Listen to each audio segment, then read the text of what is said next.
नमस्ते। आज मैं आपसे शेयर करने वाली हूँ मोरिंगा के बारे में। कई बार मैंने ऑब्ज़र्व करा है कि मेरे कुछ पेशेंट्स होते हैं, वो कंफ्यूज रहते हैं कि मोरिंगा कुछ अलग है और सहजन कुछ अलग है। तो मैं ये सबसे पहले मैं ये डाउट यहाँ पे क्लियर करना चाहूँगी कि मोरिंगा, सहजन, शिकरू ये एक ही बात है, ये एक ही चीज़ है। तो मोरिंगा को ही सहजन बोलते हैं, सहजन की फली।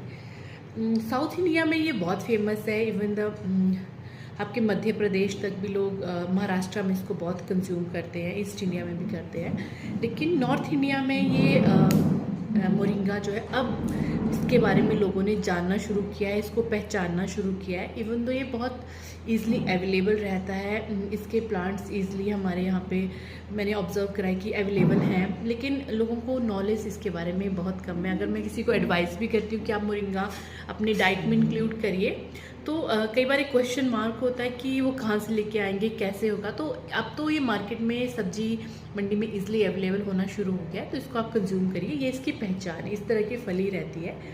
अब क्वेश्चन रहता है कई बार कैसे इसको कंज्यूम करना है। तो फली को आप इसको छोटे छोटे पीस में कट कर दीजिए, और इसका जो बाहर का जो स्किन रहता है वो एक फाइबर की तरह, आप इसको फाइबर की तरह वो यूजली रहता है, उसको आप इसको ऐसे चाकू की हेल्प से निकाल सकते हैं। और उसके बाद इसको अच्छे से आप बॉईल कर लीजिए। बॉईल करने के बाद इसको आप मैश करके इसका जो पूरा जूस है, जो पल्प है, वो एक अलग से प्लेट में लेके उसको आप आटे में भी गूंथ सकते हैं, उसको दाल में भी डाल सकते हैं।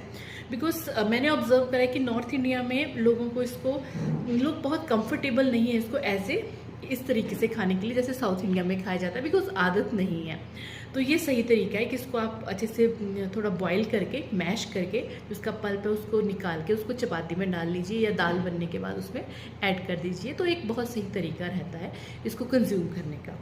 और ये इसके पत्ते हैं।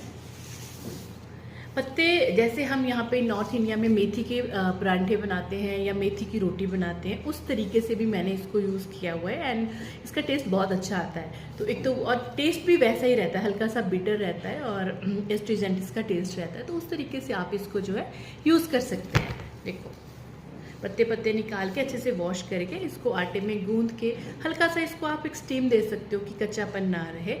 तो इस तरीके से यूज़ कर सकते हैं। और हमारे नॉर्थ इंडिया में हम जो है साग जो है भुज्जू करके खाते हैं, उसको भ्रिष्ट साग बोलते हैं। मतलब इसको थोड़ा सा सौते करके आलू के साथ भी बनाते हैं, जैसे मेथी की भुजिया बनाते हैं, उस तरीके से भी आप इसको कंज्यूम कर सकते हैं। और एक और तरीका है कि आप इसको सुखा लें।